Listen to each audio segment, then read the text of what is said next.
ہمارے لوگ مروب ہوئے پڑے ہیں فرنگی سے اور اس کی ترقی سے، ان کو سمجھ ہی کوئی نہیں ہے سب سے پہلے جو ہے وہ کشتی بنانے والے، بیڑا بنانے والے وہ تھے کون؟ آج ہم نے وہ اسلام کی شوکت کا دور دیکھا نہیں ہے، ہم نے دیکھا ہی کفر کا زور ہے، ہم نے دیکھا ہی کفر کو بدماش ہوتے ہیں، تو آج ہمارے لوگ جو ہے وہ مروب ہوئے پڑے ہیں، وہ کہتے ہیں اسلام کے دامن میں تو کچھ ہے ہی کوئی۔ تم نے اپنی تاریخ نہیں پڑھی، تم نے اپنے اسلاف کو دیکھا نہیں ہے، اپنے اسلاف کو سنا نہیں ہے، تو نے کتابوں کو ہاتھ نہیں لگایا، تو نے جناب انگریز کی فرنگی کی چمک دمک کو دیکھ کے اپنا ایمان ہی چھوڑ دیا تو نے کیا ہے جی۔ وہاں سے یہ بھی بات سمجھ آتی ہے کہ اللہ تبارک و تعالیٰ یہ چاہتا ہے کہ میرے بندے جو ہیں وہ تازہ غذائیں کھایا کریں۔ جس پانی کو ہم ہونٹ کو نہیں لگا سکتے، اپنے حلق کے نیچے سے نہیں اتار سکتے، وہی پانی پینے والی مچھلی جو ہے اس کے گوشت میں کہیں اس ذائقہ دور دور تک کوئی نہیں۔ سمندر سے زیور نکلتے ہیں جی، وہ موتی نکلتے ہیں اس میں۔ عورت جو ہے وہ کوئی بھی لڑکی چھوٹی بچی جو ہے وہ بھی عورت جو ہے وہ بھی بنا زیور کے نماز نہ پڑھے۔ دن میں پتہ نہیں کتنے لوگ کہتے رہتے ہیں دعا کریے دعا کریں جی، اسی وقت جو ہے نا بندہ کوئی نہ کوئی دعا دے دے اس کو۔ حضرت ام حرام رضی اللہ تعالیٰ عنہ، حضرت انس رضی اللہ تعالیٰ عنہ کی خالہ جان جو ہیں ان کا مزار بھی قبرص میں ہے۔ کہاں پہ؟ قبرص میں، جہاد کے لیے گئی ہوئی تھی، وہیں پہ شہید ہوئی، وہیں پہ ان کی تدفین ہوئی۔ وَهُوَ الَّذِي سَخَّرَ الْبَحْرَ لِتَأْكُلُوا مِنْهُ لَحْمًا طَرِيًّا وَتَسْتَخْرِجُوا مِنْهُ حِلْيَةً تَلْبَسُونَهَا وَتَرَى الْفُلْكَ مَوَاخِرَ فِيهِ وَلِتَبْتَغُوا مِنْ فَضْلِهِ وَلَعَلَّكُمْ تَشْكُرُونَ۔ اللہ تبارک و تعالی نے پچھلی آیات کریمہ میں اپنی تخلیقات کا ذکر کر کے ان سے اپنے وجود پر اور اپنی توحید پر استدلال فرمایا۔ اس آیہ مبارکہ میں اللہ تبارک و تعالی نے، پچھلی آیہ مبارکہ میں اللہ تعالی نے زمینی تخلیقات کا ذکر کیا، اس آیہ مبارکہ میں اللہ نے جو سمندروں میں اور پانیوں میں انسانوں کے لیے جو انعامات رکھے ہیں، جو نعمتیں رکھی ہیں، ان کا ذکر کیا۔ میں کہ وَهُوَ الَّذِي سَخَّرَ الْبَحْرَ لِتَأْكُلُوا مِنْهُ لَحْمًا طَرِيًّا، میں کہ وہی ہے وہ ذات جس نے سمندر کو تمہارے قابو میں کر دیا ہے، لِتَأْكُلُوا مِنْهُ لَحْمًا طَرِيًّا، تاکہ تم اس سے کھاؤ لحمًا طَرِيًّا، تازہ گوشت۔ لحم گوشت کو کہتے ہیں، طریہ کہتے ہیں تازہ کو، میں کہ تاکہ تم تازہ گوشت اس سے کھاؤ۔ سمندر کو قابو میں دینے کا مطلب جو ہے وہ یہ ہے کہ اللہ تبارک و تعالی نے سمندر سے نفع اٹھانا انسانوں کے لیے آسان کر دیا ہے، ورنہ آپ کو پتہ ہے کہ سمندر کی لہریں کتنی زور والی ہوتی ہیں اور کس طرح کر کے وہ ہر ایک چیز کو دبوچ لیتی ہیں۔ یہ محض اللہ تبارک و تعالیٰ کا فضل ہی ہے کہ وہ سمندر جو ہے اتنی اس کی خوفناک اور پہاڑوں جتنی اونچی لہریں ہونے کے باوجود بھی انسان جو ہیں اس میں تیرتے بھی پھرتے ہیں، کشتیاں بھی لیے پھرتے ہیں، اور اپنی ضرورت کی چیزیں جو ہیں وہ بھی تہہ سمندر سے نکال رہے ہیں۔ اللہ تبارک و تعالی نے جو اس آیہ مبارکہ میں فرمایا کہ لحمًا طریٰ، اس لحم طری سے مراد جو ہے وہ مچھلی ہے۔ کیا مراد ہے؟ مچھلی مراد ہے، اور ہمارے یعنی عند الاحناف جو ہے صرف مچھلی ہی ہے جو سمندری جانوروں میں سے، سمندری جو چیزیں ہیں کھانے والی ان میں سے جو حلال ہے ہمارے نزدیک۔ باقی جو ائمہ ثلاثہ ہیں ان کے نزدیک کچھ جانور اور بھی ہیں جو سمندر میں رہنے والے ہیں جن کو کھانا حلال ہے، ٹھیک ہے نا جی۔ ہمارے نزدیک فقط ایک مچھلی ہی ہے۔ علماء فرماتے ہیں کہ حضرت امام اعظم ابو حنیفہ رضی اللہ تعالی عنہ، آپ نے اس حدیث پاک کی تحقیق کے لیے، یعنی اس حدیث پاک کو سمجھنے کے لیے، اس کی تفہیم کے لیے آپ نے کوئی 15 سال کا عرصہ سمندر کے قریب گزارا تھا جی۔ فرماتے ہیں کہ سمندر سے عقل سامنے فرمایا جو چیز پانی میں رہتی ہے وہ تمہارے لیے حلال ہے۔ فرماتے ہیں کہ اندر سے مینڈک باہر آیا وہ گھوم رہا ہے، اندر سے جناب وہ کچھوا باہر آیا وہ گھوم رہا ہے، اندر سے باقی جانور جتنے بھی رہتے ہیں سمندری وہ سارے کے سارے باہر آئے وہ گھوم رہے ہیں۔ ایک مچھلی جو ہے وہ واحد ایسی شے تھی جیسے پانی سے باہر نکلی فوراً فوت ہو گئی۔ تو حضرت امام اعظم ابو حنیفہ رضی اللہ تعالیٰ عنہ فرماتے ہیں کہ مجھے یقین ہو گیا کہ پانی میں رہنے والی صرف یہی ہے جو عقل سامنے میں نے کہ سمندر کی چیزیں جو ہے نا تمہارے لیے حلال ہیں۔ تمہارے کا سمندر میں رہنے سے مراد یہ ہے کہ اس کی زندگی ہی سمندر کے ساتھ وابستہ ہو، پانی کے ساتھ وابستہ ہو، پانی کے بنا وہ زندہ ہی نہ رہے۔ وہ پانی کے بنا زندہ ہی نہ رہنے والی شے جو ہے وہ مچھلی ہے۔ ضرورت تو ہمیں بھی ہے پانی کی، لیکن اس طرح نہیں جس طرح وہ پانی کے اندر ہی رہتی ہے، اس کی پیدائش وہیں، اس کی تخلیق وہیں، جی اس کا رہن سہن وہیں، سارا کچھ وہیں ہوتا ہے اس کا۔ تو اللہ تبارک و تعالیٰ نے اب مزیدار بات جو ہے نا وہ یہ ہے کہ امام اعظم ابو حنیفہ رضی اللہ تعالیٰ عنہ آپ کے نزدیک چونکہ سوائے مچھلی کے کوئی شے حلال نہیں ہے، اور اس پر آپ کی مستدل جو ہیں وہ احادیث مبارکہ بھی ہیں، مصنف ابن ابی شیبہ میں اور باقی احادیث کی کتابوں میں یہ موجود ہیں، جن سے یہ واضح ہوتا ہے کہ اس سے مراد جو ہے نا صرف مچھلی ہی ہے۔ اور باقی ائمہ جو ہیں وہ مچھلی کے ساتھ اور چیزیں جو جانور ہیں رہنے والے ان میں سے بھی کچھ کو حلال ٹھہراتے ہیں، وہ کہتے ہیں کہ وہ بھی حلال ہیں، کیونکہ اللہ تعالیٰ نے فرمایا کہ تمہارے لیے گوشت، تو گوشت تو کہتے ہیں کہ وہ جانور بھی پھر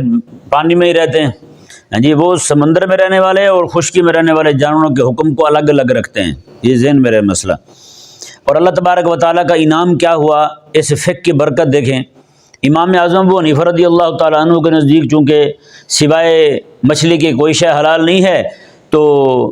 آپ کے جو ماننے والے ہیں، آپ کے پیروکار جو ہیں وہ تقریباً یعنی کہ جو زیادہ جماعت میں رہتے ہیں، زیادہ تعداد میں رہتے ہیں، وہ سارے خشکی کے علاقوں میں رہتے ہیں، سارے بری علاقوں میں رہتے ہیں۔ جی افغانستان کو دیکھ لیں، سارے حنفی ہیں، پاکستان کو دیکھ لیں،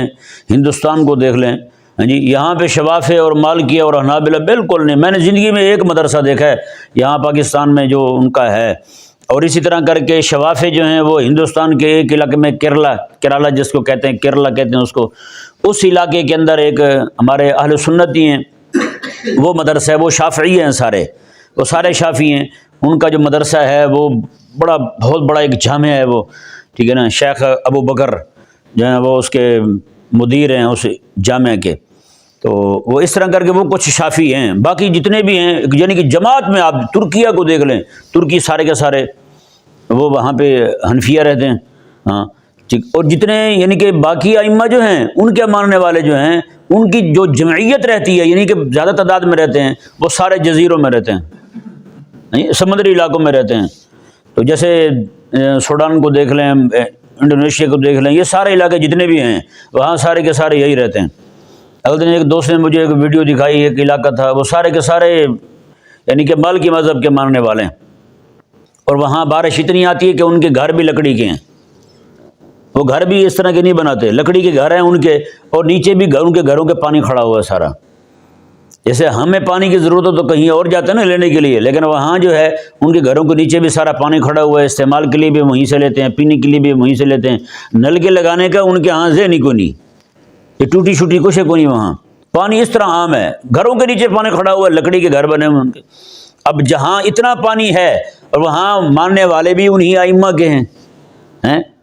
ان کے یعنی کہ ائمہ جو تھے ان کا ذہن اس بات کی طرف گیا کہ صرف مچھلی ہی نہیں باقی چیزیں بھی ہیں، تو وہ پھر ان کے ماننے والے جو ہیں وہ آباد بھی پھر انہی علاقوں میں ہوئے۔ یہ نہیں کہ صرف یہی کھانے کے لیے وہاں آباد ہوئے ہیں، یہ محض اللہ تعالیٰ کا فضل اور اس کی کرم نوازی میں آپ کے سامنے بیان کر رہا ہوں کہ اللہ تعالیٰ نے کیسے ان کو جناب وہاں ان علاقوں میں آباد کر دیا، یعنی باقی ائمہ کے ماننے والوں کو۔ اللہ اکبر کبیرہ۔ اللہ تبارک و تعالیٰ نے فرمایا، اب یہاں دیکھیں ایک لفظ بڑا قابل غور ہے، لحمن طہیہ۔ اللہ تعالیٰ نے فرمایا کہ تازہ گوشت، جی اس سے تازہ گوشت کی اللہ تبارک و تعالیٰ نے وصف بیان فرمائی۔ اس سے جہاں یہ بات نظر آتی ہے کہ مچھلی جو ہے نا وہ بہت جلد خراب ہو جانے والی شے ہوتی ہے، جی وہاں سے یہ بھی بات سمجھ آتی ہے کہ اللہ تبارک و تعالیٰ یہ چاہتا ہے کہ میرے بندے جو ہیں وہ تازہ غذائیں کھایا کریں۔ اسی لیے اللہ تبارک و تعالیٰ نے لحم کے ساتھ طری کا لفظ لحمن طریہ، میں کہ تازہ گوشت کھاؤ، تم تازہ گوشت تم کھاتے ہو۔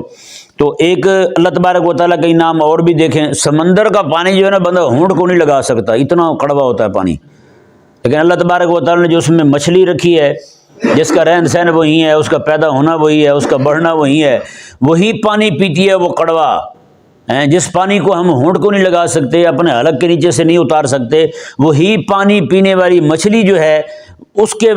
گوشت میں کہیں اس ذائقہ دور دور تک کوئی نہیں ہے، جی اس میں وہ کڑوے پانی کا ذائقہ کوئی نہیں، کڑواہٹ کوئی نہیں۔ یہاں بھی آپ کو پتہ ہے کچھ بکرے ہوتے ہیں نہیں ہوتے، وہ گندا پانی پینا شروع کر دیتے ہیں، کھولنا ضروری نہیں ہے، تو گندا پانی پینا شروع کر دیتے ہیں، ان میں بدبو آتی نہیں آتی ان کے گوشت میں، ہیں جی۔ اسی طرح مرغیاں ہوتی ہیں، کوئی گندگی کھاتی ہیں تو ان کے گوشت میں بھی بدبو آ جاتی ہے، لیکن یہ اللہ تعالیٰ کا فضل نہیں تو کرم نہیں تو اور کیا ہے بھائی؟ سمندر میں رہنے والی کڑوا پانی پینے والی مچھلی جو ہے اس کی غذا بھی وہی ہے، لیکن اللہ تبارک و تعالیٰ نے اتنا کرم فرمایا کہ لحمن طریا، اتنا مزیدار گوشت یعنی کہ مچھلی ہوتی ہے وہ کہ بندہ کھاتا ہے حیران رہ جاتا ہے یا نہیں؟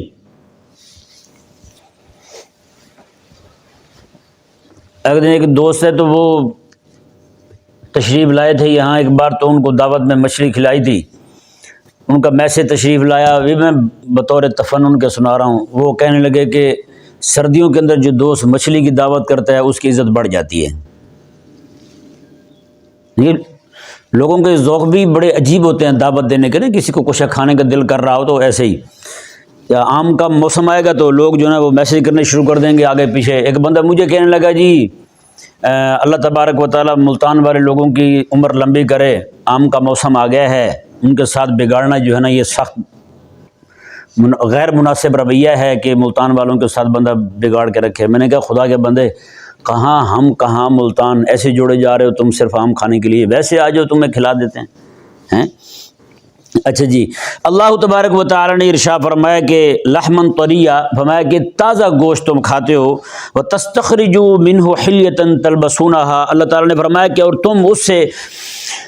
زیور نکالتے ہو، تلبسونہا جسے تم پہنتے ہو، جسے تم پہنتے ہو۔ اللہ اکبر کبیرہ، یہ سمندر سے زیور نکلتے ہیں جی، وہ موتی نکلتے ہیں اس میں سے، سیپ میں سے، باقی چیزیں اس طرح کی جو ہیں وہ سمندر کی تہہ سے نکلتی ہیں۔ کیسے وہ اللہ تبارک و تعالیٰ کی قدرت کاملہ ہے، کیسے جناب وہ نیچے سے آتی ہے وہ سپی، وہ جناب بارش کے قطرہ پہ اندر لیتی ہے تو اللہ تبارک و تعالیٰ اس کے ذریعے موتی بنا دیتا ہے۔ اللہ اکبر، وہی پانی ایک ہی ہے یار، پانی ایک ہی ہے، وہ انسان کے منہ میں گیا زندگی کا سبب بن گیا، باقی چیزوں کے منہ میں گیا زندگی کا سبب بن گیا، باغ میں اس کے قطرے پڑے خوشبو پھیلنے کا سبب بن گیا، وہ جہاں گائے بھینسوں کے پڑے ہوتے ہیں فضلے وہاں پڑ گیا بدبو پھیلنے کا سبب بن گیا، وہی پانی جو ہے اگر وہ سپی کے منہ میں چلا گیا تو وہ موتی بن گیا۔ قدرت ہے کیسی، کو کر سکتا ہے یار اس طرح؟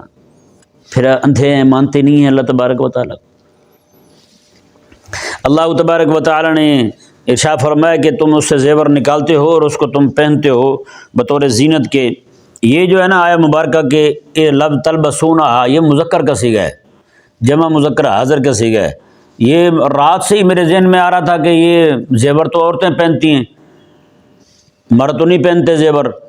تو یہ جو ہے پھر تلبسونہا یہ مذکر کا صیغہ کیوں ہے؟ مؤنث کا صیغہ ہونا چاہیے تھا،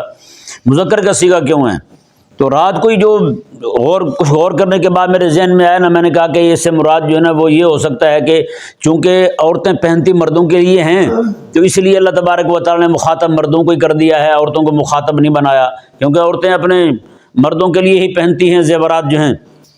اس لیے میں نے کہا کہ یہ ہو سکتا ہے۔ لیکن دل کو پھر تسلی نہیں ہوئی، میں پھر دیکھتا رہا کچھ کتابیں، تو تفسیر کبیر جو ہے نا وہ ابھی میں نے دیکھی تو اس میں امام رازی رحمہ اللہ واحد بندے ہیں جنہوں نے یہی بات نقل کی، انہوں نے کہا کہ چونکہ عورتیں مردوں کے لیے پہنتی ہیں تو اس لیے اللہ تبارک و تعالیٰ نے یہاں پر مخاطب مردوں کو بنایا ہے۔ اللہ اکبر، تو یہ ذہن میں رہے۔ اچھا، ایک مسئلہ کہ ضمناً آ گیا، میں نے پہلے بھی بیان کیا تھا، حضرت سیدتنا عائشہ الصدیقہ رضی اللہ تعالیٰ عنہ ارشاد فرماتی ہیں کہ عورت جو ہے وہ کوئی بھی لڑکی چھوٹی بچی جو ہے وہ بھی عورت جو ہے وہ بھی بنا زیور کے نماز نہ پڑھے، بنا زیور کے نماز نہ پڑھے۔ ہمارے فقہاء نے لکھا ہے کہ بغیر زیور کے عورت کا نماز پڑھنا مکروہ ہے، عورت کا نماز پڑھنا مکروہ ہے۔ حضرت سیدتنا عائشہ الصدیقہ رضی اللہ تعالیٰ عنہ ارشاد فرمایا کرتی تھی، فرماتی تھی چاہے گلے میں اکیلی ڈوری پہن لو، اکیلی ڈوری پہن لو تو وہی کافی ہے تمہارے لیے، کیونکہ اللہ تعالیٰ نے فرمایا کہ تم زینت اختیار کرو، یا بنی آدم خذوا زینتکم عند کل مسجد، جب بھی نماز پڑھنے لگو تو زینت اختیار کرو۔ ہاں جی، مرد جو ہے وہ اپنے حساب سے زینت اختیار کریں گے، عورتوں کے لیے ظاہری بات ہے عورتیں زیور کو ہی زینت سمجھتی ہیں، تو اس لیے فرمایا کہ عورتیں جو ہے نا وہ بغیر زیور کے نماز نہ پڑھیں۔ عموماً تو گھر میں جو مائیں بہنیں ہوتی ہیں وہ کوئی نہ کوئی کانٹے بالیاں تو پہنے ہی رکھتی ہیں، تو وہ کافی ہے ان کے لیے جی۔ تو اس طرح یہ مسئلہ جو ہے نا وہ ضمناً میں نے کہا بیان کر دیے جائے آپ کے سامنے۔ اللہ تبارک و تعالیٰ نے ارشاد میں وَتَرَى الْفُلْكَ مَوَاخِرَ فِيهِ وَلِتَبْتَغُوا وَتَرَى الْفُلْكَ مَوَاخِرَ فِيهِ، اور تو کشتیوں کو دیکھتا ہے کہ وہ کیسے سمندر کا سینہ چیرتے ہوئے چلتی ہیں۔ مواخرہ جو ہے نا، یہ مواخر یہ ماخرتن کی جمع ہے، اور ماخرتن کہتے ہیں کسی شے کو پھاڑ کے چلنے والی شے، تو وہ سمندر میں جو کشتی ہے، یہ ذہن میں رہے۔ آج جو نا جس طرح ہمارے لوگ مروب ہوئے پڑے ہیں فرنگی سے اور اس کی ترقی سے، ان کو سمجھ ہی کوئی نہیں ہے سب سے پہلے جو ہے وہ کشتی بنانے والے، بیڑا بنانے والے وہ تھے کون؟ قرآن کریم میں آپ پڑھ چکے ہیں، حضرت نوح علیہ السلام ہیں، آپ نے سب سے پہلے کشتی بنائی تھی۔ اس دنیا کے اندر پانی کے اوپر کشتی چلانے کا وجود ہی کو نہیں تھا۔ سمجھ آیا نہیں سمجھ آیا؟ ہاں، سب سے پہلے حضرت سیدنا نوح علیہ السلام نے کشتی بنائی تھی، اور اتنا زمانہ جو ہے اس وقت وہی یہاں تک پہنچ چکا تھا، باقاعدہ کیل رسیاں سارا کچھ اس کے ساتھ آپ نے باندھی تھی، اور پھر آپ کو پتہ ہے کہ اتنا عرصہ تک آپ پانی میں رہے، اتنی مضبوط تھی کہ آپ کے وہاں ماننے والے بھی تھے، جانور بھی تھے، پرندے بھی تھے، باقی ساری چیزیں، ساری کی ساری چیزیں، اور پھر ضروریات کی چیزیں بھی اتنا عرصہ تک وہاں رہے، تو کھانا پینا بھی وہیں پہ تھا، ہر ایک چیز وہاں لادلی تھی۔ آپ سوچ سکتے ہیں کہ وہ کتنے لوگوں کے لیے آپ نے کشتی بنائی ہوگی۔ اس کے بعد حدیث پاک ہے، حضرت انس رضی اللہ تعالیٰ عنہ کی خالہ ہیں حضرت ام حرام رضی اللہ تعالیٰ عنہ، آپ فرماتی ہیں کہ آقا علیہ السلام ہمارے گھر میں آرام فرما رہے تھے، ایک دم سے آقا علیہ السلام بیدار ہوئے تو حضور مسکرا رہے تھے۔ میں نے عرض کی یا رسول اللہ صلی اللہ علیہ وسلم، آپ مسکرا رہے ہیں، اللہ آپ کو یوں ہی تر و تازہ رکھے، مسکراتا رکھے، اس کی وجہ تو بیان فرمائیں۔ میرے آقا علیہ السلام نے فرمایا کہ میں اپنی امت کی اس امت کی اس جماعت کو دیکھ رہا تھا جو سب سے پہلے باہری بیڑوں کے ذریعے جہاد کرے گی، باہری بیڑوں کے ذریعے جہاد کرے گی، میں اپنی امت کے اس گروہ کو دیکھ رہا تھا۔ تو حضرت ام حرام رضی اللہ تعالیٰ عنہ اسی وقت عرض کرتے ہیں یا رسول اللہ میرے لیے بھی دعا کر دیں، اللہ تعالیٰ مجھے انہی میں کر دے، اللہ مجھے انہی میں شامل کر دے۔ میرے آقا علیہ السلام نے دعا کی، حضور نے فرمایا کہ تم شامل ہو گئی ہو، تم شامل ہو گئی۔ تو دوسرا جو ہے وہ یہ جہاں پہ یہ مسئلہ میں ضمناً بیان کر دوں، عموماً لوگ کہتے ہیں کسی کو یار دعا کریے کیجئے گا، بعد میں یاد نہیں رہتا، دن میں پتہ نہیں کتنے لوگ کہتے رہتے ہیں دعا کریے گے، دعا کریں گے جی، اسی وقت جو ہے نا بندہ کوئی نہ کوئی دعا دے دے اس کو، اسی وقت بندہ دعا دے دے اس کو، کوئی نہ کوئی جو بھی ہو۔ آقا علیہ السلام نے جیسے انہوں نے عرض کی نا مائی صاحبہ نے، حضرت انس رضی اللہ تعالیٰ عنہ کی خالہ نے، کہ حضور میرے لیے دعا کریں اللہ مجھے ان میں کر دے، حضور نے فوراً دعا کر دی، فوراً حضور نے دعا کر دی۔ آقا علیہ السلام کے صحابی ہیں، وہ کہتے ہیں میرے دل چاہتا تھا آقا علیہ السلام کی بارگاہ میں حاضر ہوں ملنے کے لیے، تو اماں سے چھٹی مانگنا جو ہے نا وہ میرے لیے تھا۔ وہ کہتے ہیں میں نے اماں کو کہا، میں نے کہا اماں اگر آپ چھٹی دیں تو میں آقا علیہ السلام کی بارگاہ میں جاؤں اور حضور سے آپ کے لیے بھی دعا کرواؤں، اپنے لیے بھی دعا کرواؤں۔ اماں نے کہا ٹھیک ہے بیٹا چلے جاؤ۔ کہتے ہیں میں آیا، مغرب کی نماز کا وقت تھا، آقا علیہ السلام نے نماز پڑھائی، نماز کے بعد آقا علیہ السلام وہیں تشریف فرما ہوئے اپنے وظائف پڑھتے رہے، عشاء ہو گئی،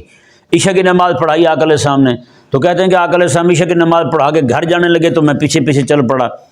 آگے ہی جاتے ہوئے آقا علیہ السلام نے فرمایا کہ اے فلاں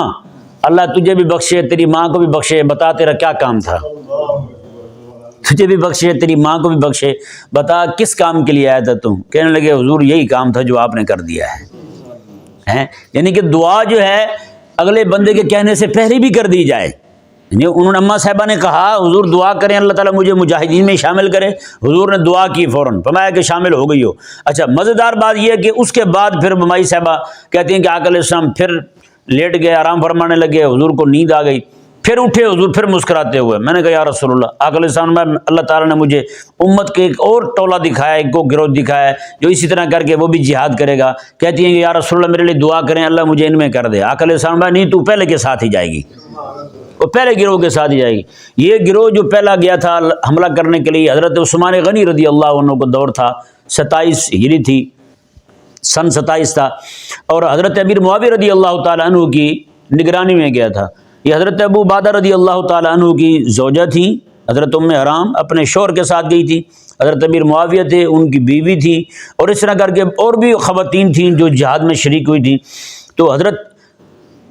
یہ آپ نے دیکھا ہوگا قبرص، سنا ہوگا بلکہ آپ نے، قبرص کا علاقہ جو ہے جس طرح ہمارا کشمیر اور اس طرح کا کشمیر ہے نا ہمارے درمیان دو لوگوں کا مسئلہ ہے، اسی طرح کر کے ترکی کا اور یونان کا معاملہ ہے قبرص کی وجہ سے۔ قبرص جو ہے بالکل وہ اس طرح کر کے وہ دونوں کا دعویٰ ہے کہ ہمارا ہے، تو وہ قبرص جو ہے اس علاقے کے اندر، یہ جزیرہ ہے وہ، اس علاقے کے اندر حضرت جو ہے نا ام حرام رضی اللہ تعالیٰ عنہ جو ہیں وہاں جیسے اترے تو وہاں سے آگے سفر کرنے کے لیے ان کے لیے گھوڑا لایا گیا، گھوڑے پر سوار ہوئی تو وہ وہاں سے گری تو وہیں شہید ہو گئیں۔ حضرت ام حرام رضی اللہ تعالیٰ عنہ حضرت انس رضی اللہ تعالیٰ عنہ کی خالہ جان جو ہیں ان کا مزار بھی قبرص میں ہے۔ کہاں پہ ہے؟ قبرص میں، جہاد کے لیے گئی ہوئی تھی، وہیں پہ شہید ہوئی، وہیں پہ ان کی تدفین ہوئی حضرت ام حرام رضی اللہ تعالیٰ عنہ کی۔ تو یہ دیکھیں آقا علیہ السلام جو ہیں آپ نے یہ خبر دی تھی کہ میری امت کا یہ گروہ جو ہے وہ باہری جہازوں کے ذریعے، بیڑوں کے ذریعے جہاد کرے گا، تو آقا علیہ السلام کی یہ ماننے والی قوم جو ہے، امت جو ہے آقا علیہ السلام کی، انہوں نے پھر سب سے پہلا جہاد اس دنیا کے اندر بحری جہازوں کے ذریعے، بحری بیڑوں کے ذریعے انہوں نے کیا تھا۔ تو وہ اللہ تبارک و تعالیٰ کے فضل سے اس کے بعد جو ہے جتنے بھی لوگ باہری بیڑوں کے ذریعے اس طرح سفر کرنے والے بنے یا پھر لڑنے والے بنے، وہ سارے ان سب کے استاد میرے آقا علیہ السلام کے صحابہ کرام علیہم رضوان بنے۔ اور پھر چلو زیادہ دور نہ جائیں، یہ بھی ترکی جو ہماری سلطنت تھی عثمانیوں کی، خلافت عثمانی جو تھی، ان کے دور کے اندر اقبال رحمہ اللہ نے اپنی ایک نظم میں ایک بار پڑھ رہا تھا، ان کی پوری نظم ہے اس بات پر کہ ترکیوں کا خود سمندروں پر کیسے ان کی حکومت تھی اور کیسا غلغلہ تھا ان کا، سمندروں پر ایسی حکومت تھی جب ترکیوں کے بیڑے، بڑے بڑے بیڑے ہوتے تھے، باہری بیڑے، وہ جب گزرتے تھے نا یورپ کی سرحدوں کے پاس سے، اللہ اکبر کبیرہ، پورے یورپ میں اعلان ہو جاتا تھا ترکیوں کے بیڑے گزرنے والے ہیں، کسی بھی چرچ کے اندر اونچی آواز میں کوئی بھجن نہ گایا جائے، بالکل بند کر دیتے تھے، سب کچھ موقوف ہو جاتا تھا۔ یہ تنتنا تھا ہمارا بھائی۔ آج ہم نے وہ اسلام کی شوکت کا دور دیکھا نہیں ہے، ہم نے دیکھا ہی کفر کا زور ہے، ہم نے دیکھا ہی کفر کو بدماش ہوتے ہیں، تو آج ہمارے لوگ جو ہے وہ مروب ہوئے پڑے ہیں، وہ کہتے ہیں اسلام کے دامن میں تو کچھ ہے ہی کوئی، تو یہ سارا کچھ اسلام کے پاس تھا۔ اچھا کولمبس جو ہے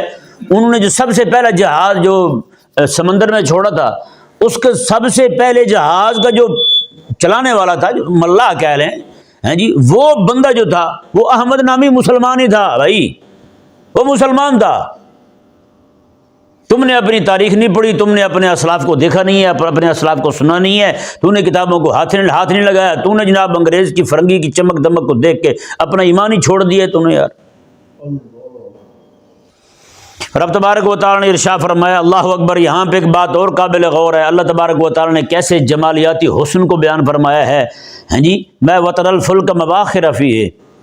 وہ جیسے سمندر کو چیرتے ہوئے جاتی نا کشتی، پانی کے سینے کو چیرتی ہوئی جاتی ہے، تو پانی کی لہریں جیسے اٹھتی ہیں، چیرنا تو تبھی ہوگا نا جب لہریں اٹھیں اس کی، وہ لہریں جو اٹھتی ہیں اللہ تبارک و تعالیٰ ان کو دیکھنے کی بھی دعوت دے رہا ہے۔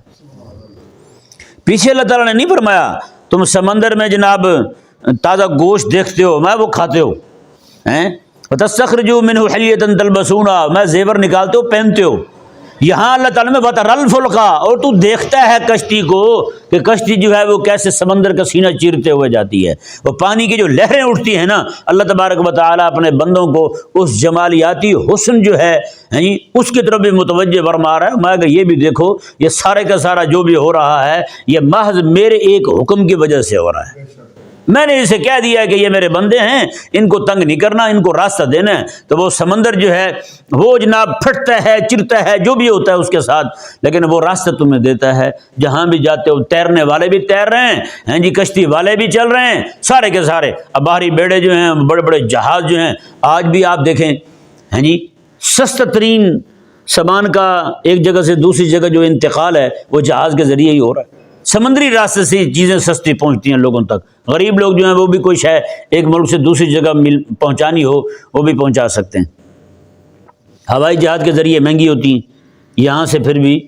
سستی ہوتی ہیں اس کی بنسبت۔ خلاق کائنات نے ارشاد فرمایا جی دیکھیں، وَلِتَبْتَغُوا مِنْ فَضْلِهِ، اور تاکہ تم اللہ تبارک و تعالیٰ کا فضل تلاش کرو۔ یہ فضل جو ہے اس سے مراد وہی ہے کہ ایک ملک سے دوسرے ملک تک جو تجارتی سامان جاتا ہے، باقی سامان آتا جاتا ہے لوگوں کا، یہ وہی اللہ تبارک و تعالیٰ نے فرمایا یہ سمندروں کو اللہ تبارک و تعالیٰ نے انسانوں کے قابو میں دے کر کے بہت بڑا فضل فرمایا ہے، اتنا بڑا فضل۔ اور آگے اللہ تبارک و تعالیٰ نے اتنی 3 نعمتوں کا ذکر کیا ہے،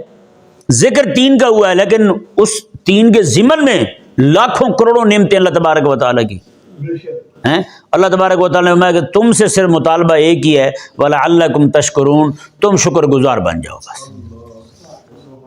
شکر گزار کہتے ہیں قدردان کو، کسے کہتے ہیں؟ قدردان کو۔ جیسے کوئی بندہ جائے کسی کو کوئی شے دینے کے بعد وہ کہے جی شکریہ آپ کا، آپ نے وہ لے لی، ہاں جی، وہ کہتا ہے جی شکریہ آپ کا آپ نے مجھے دی، وہ کہتے ہیں جی شکریہ آپ کا آپ نے ہم سے لے لی ہے۔ یہ بھی قدر ہے، یہ بھی کیا ہے؟ قدردانی ہے یہ بھی۔ تو حقیقت کے اندر بندہ جو ہے وہ اپنے خالق اور مالک کی نعمتیں کھائے